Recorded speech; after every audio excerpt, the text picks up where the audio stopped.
Olá, seja bem-vindo ao Palavra do Especialista, o podcast do CTC, do Centro de Tecnologia Canavieira, a respeito das principais estratégias de manejo e tendências do setor sucroenergético e da cultura da cana-de-açúcar. Eu sou Mauro Violante e hoje eu vou conversar com o Fernando Pátaro.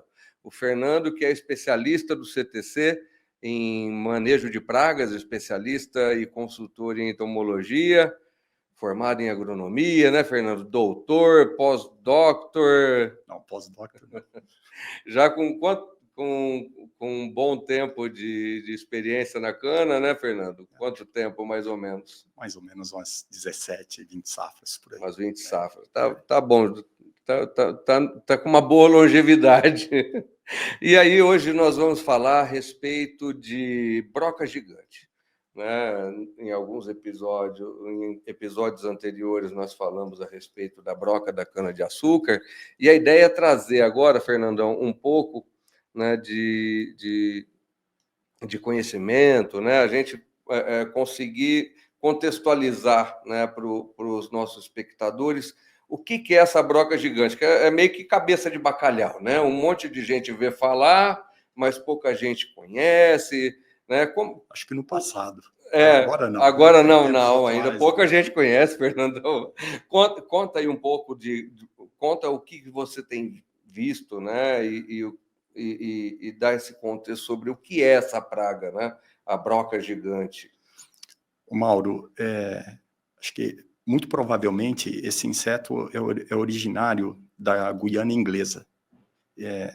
Depois apareceu no Suriname, também em Trinidad, depois foi distribuída em vários países da América Central, chegando até o México, depois América do Sul. E aqui no Brasil ela foi constatada no estado de Pernambuco em 1927 por Costa Lima. Então, se você olhar hoje no mapa de distribuição dessa praga, nós não temos só a cana-de-açúcar, que é uma espécie de planta hospedeira broca gigante. Você tem hospedeiros alternativos, como o abacaxi, a cultura da banana, plantas ornamentais, como estreliça, helicônia, tem algumas espécies de Paspalum, Penicetum, até mesmo orquídeas. Então, você tem plantas hospedeiras. Então, se você dá uma olhada na distribuição hoje dessa praga, você percebe que essa praga está descendo, né? Então, estava restrita ao Nordeste, desde 1927, e depois região Norte, e hoje nós temos ela desde 2007, constatada na região de Limeira, também presente em canavial nessa região. Agora, a gente vê falar bastante que chegou em Limeira e parou, né? Tem muito essa, não vou dizer, não chega a ser uma lenda, né? Mas tem muito essa percepção, né? Olha, parece que a broca gigante é uma praga exclusiva do Nordeste, né? É excelente esse exemplo que você trouxe de outros países, inclusive, né? Que tem problemas com a praga. Porque eu vejo que existe muito essa confusão de que, olha, é uma praga do Nordeste, né?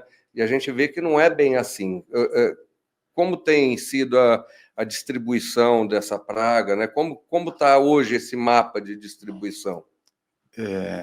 Você tem vários estados que, não só em cana-de-açúcar, mas você pegar Pará, Roraima, Pernambuco, toda a região Nordeste, né? E hoje na região Central também, né?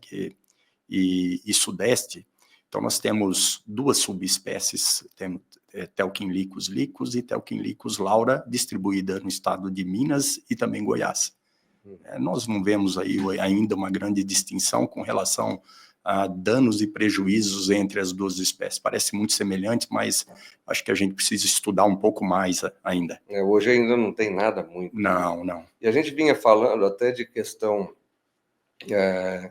de ataque a outras culturas, né?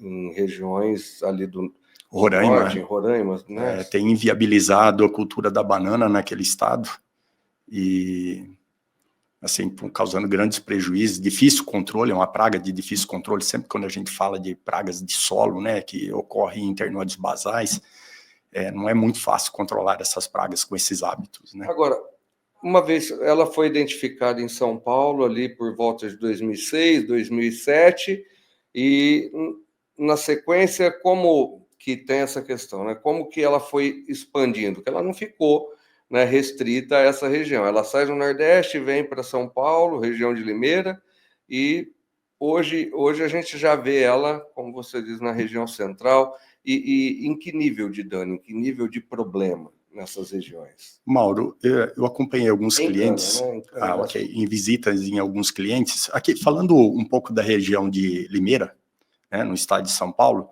o que, segundo a Rigoni, informação pessoal, é que ela não cresceu muito horizontalmente, mas verticalmente, sim. A gente observa uma densidade populacional maior. O fato é que esse inseto está adaptado aqui. A gente constatou, trabalhos realizados por Almeida e Arrigoni, constata 2 gerações da praga, né, com um ciclo muito semelhante do que ocorre lá no Nordeste, ocorre aqui também. Então a gente percebe que ela está adaptada aqui à nossa região. Tá? E à medida que a gente vê as outras regiões, como que tem crescido em outros estados ou regiões, quais estados a gente já tem ocorrência, né, e como está a evolução? Toda a região Nordeste, né, tem ocorrência da praga em cana-de-açúcar, também Mato Grosso, Goiás, Minas, né, e há uma citação de Paiva que ele diz que poderia estar até no Mato Grosso do Sul e no Paraná. Isso é de 2017, 2018. Mas, acompanhando visitas nesses estados até esse momento, eu não me deparei com a praga. E aí, em termos de expansão de área, você vê que tem crescido, ela está... Novos Porque tem muito essa focos. questão de, será que o pessoal não está vendo porque não tem, ou porque está com foco em procurar, né, nos levantamentos, encontrar outras pragas e às vezes não chega a encontrá-lo, ou a densidade ainda é muito baixa? É uma praga inicialmente um pouco silenciosa, né? Assim como outras pragas de solo. À medida que vai crescendo a densidade populacional, aí você começa a perceber falhas de canavial, né? E aí sim, acho que aí vai chamar mais atenção um pouco. Mas inicialmente é difícil. Mas nos estados de Goiás e Minas, a gente tem encontrado bastante focos, né? E a gente percebe que ela está se espalhando. E o complicado da broca gigante, eu entendo que, e aí é meu entendimento, você me corrija, né, até se não for, mas o que eu vejo da broca gigante, o grande complicante é que, diferente de outras lagartas, que a gente tem estratégias de controle e ferramentas disponíveis, né, numa quantidade mais ampla, para a broca gigante, até pouco tempo, a gente tinha lá, como chama aquele espeto? Tinha um nome, né? Ali, Chibanga, ou espeto, ou lurdinha, né? Que é que o chamado no pessoal usa no Nordeste. Nordeste para fazer coleta Manual. manual no campo, né? Então, é uma praga que, além dela ser, como toda praga de solo, muito agressiva, de difícil controle, porque ela está ali dentro do rizoma, uma falta de ferramentas disponíveis. Hoje a gente tem outras ferramentas. Mauro, Como que está essa questão do manejo integrado aí da broca gigante nós no temos Brasil, né? nós temos outras ferramentas de controle, mas nenhuma que nós tenhamos uma eficiência muito alta, né? Como você comentou, essa coleta manual, destruição das formas biológicas, realmente ela ajuda a reduzir a infestação da praga, como mostra um trabalho realizado em Alagoas. Você tem uma redução. Só que ainda assim é difícil de conviver com a praga. E o custo é muito alto também, né? Fica um pouco difícil da gente imaginar isso para outros estados com a falta de disponibilidade de mão de obra. Uhum. Alguns trabalhos com áreas irrigadas, com Bovéria, baciana, não mostrou uma eficiência também muito alta com essa tática, nem mesmo com neonicotinoides. Através do corte de soqueira, com controle biológico, né, aplicando Bovéria no corte de soqueira, também a eficiência não se mostrou muito alta. A eficiência é muito maior com dano físico proporcionado pelo disco de corte do que propriamente a infecção do entomopatógeno. Certo. Né? E com relação a variedades, algumas variedades são mais atacadas do que outras, e a gente percebe também que áreas irrigadas você tem infestações maiores, né?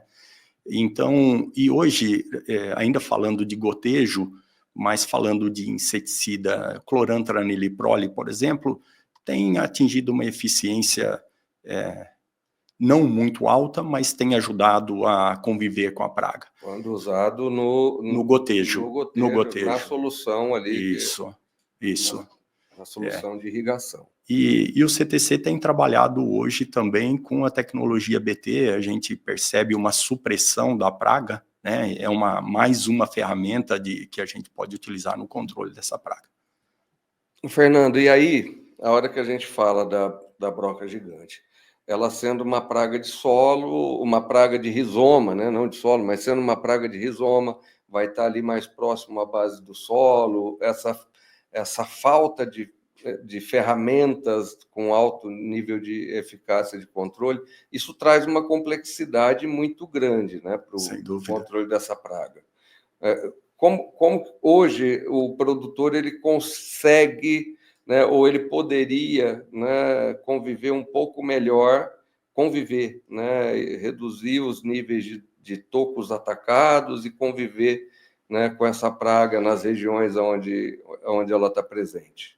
Mauro, acho que é muito importante essa associação de táticas de controle de pragas, né? Não direcionar para uma única tática de controle. Sempre é importante, sempre. Né? Principalmente no caso de pragas como essa, né? Que você não tem nada muito efetivo, né? Uma área pequena, o que também faz com que as outras empresas não invistam em tecnologia, né, de controle, porque é restrita a uma área muito pequena. Né? Eu acho que para pragas de solo, a gente não pode perder a oportunidade, no momento da reforma, de fazer um bom preparo.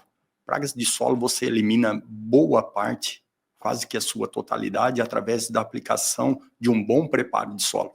Então, é extremamente importante conhecer fase biológica e trazer essas reformas em que o inseto esteja mais vulnerável, que seja mais fácil para o produtor.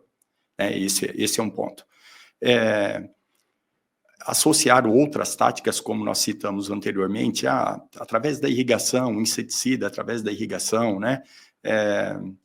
Até tem uma outra recomendação de aplicação de inseticidas, químico ou biológico, na colhedora, pelo hábito da praga. Então, essa praga é muito sensível a vibrações do solo e ela pode até estar acima da superfície do solo, mas com essas pequenas vibrações, a tendência é ela ir para o subsolo, ok? E depois do corte, ela vir tamponando esses orifícios. Só que nesse processo, se você faz a aplicação na colhedora, você pode ter a contaminação e redução de parte das larvas, a fase larval do inseto, ok? Então, essa é uma recomendação do Arrigoni que pode ser aplicada, mas é mais uma tática que, juntamente com o destruidor mecânico de soqueira, o corte de soqueira, embora tenha uma eficiência também baixa, mas também pode ser utilizado. E a tecnologia BT também é uma outra que vai haver uma supressão da praga para você conviver com ela até um momento de reforma novamente.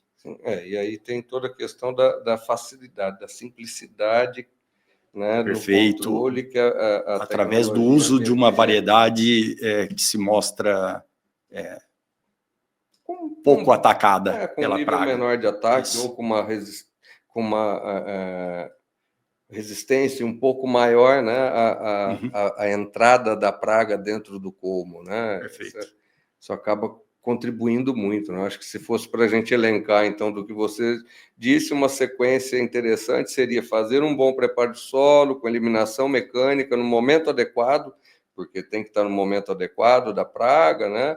E aí fazendo o plantio de uma variedade com maior nível de tolerância, como uma variedade BT, e depois indo fazendo monitoramento e empregando essas outras táticas, né, Fernando? Ótimo. A gente sempre brinca de você tem que começar bem para terminar bem. Se você começou mal, você vai terminar mal e cedo, né? Porque é uma praga que reduz stand de planta. Então, a cada 1% de tocos atacados, você perde 1,2% de perfilhos no corte subsequente. Exatamente. É uma praga que a gente tem que tomar muito cuidado para que ela não cresça assim como cresceu o higienófilo, né? A gente tem visto ela crescendo em Goiás, crescendo em algumas outras regiões ali de Minas, né? Então a gente tem que ter realmente esse olhar para cuidar de não deixar ela expandir, né? E para os produtores, né, e clientes CTC, lembrando sempre que nós temos aí o Fernando Pator e mais um time completo de especialistas dentro do time de assistência técnica CTC para justamente contribuir e fazer com que a gente difunda essas tecnologias, né, e auxilie você a adotar as melhores estratégias de manejo para ter um maior sucesso no controle e resolução desses problemas. Fernandão, uma mensagem final a respeito de broca gigante para a gente concluir esse episódio. O que você deixa para os nossos espectadores? Acho que a gente tinha aquela preocupação, falar, não, ela não vai se adaptar em determinadas regiões, e não é bem isso. Então, acho que nós precisamos fazer levantamentos e criar históricos, extremamente importante, detectar a praga cedo e tomar medidas de controle, como nós destacamos aqui. Então, é extremamente importante. Entender que é uma praga de difícil controle e que nós não temos muitas ferramentas com eficiências muito altas. Então, é importante associar as táticas de controle para esse inseto.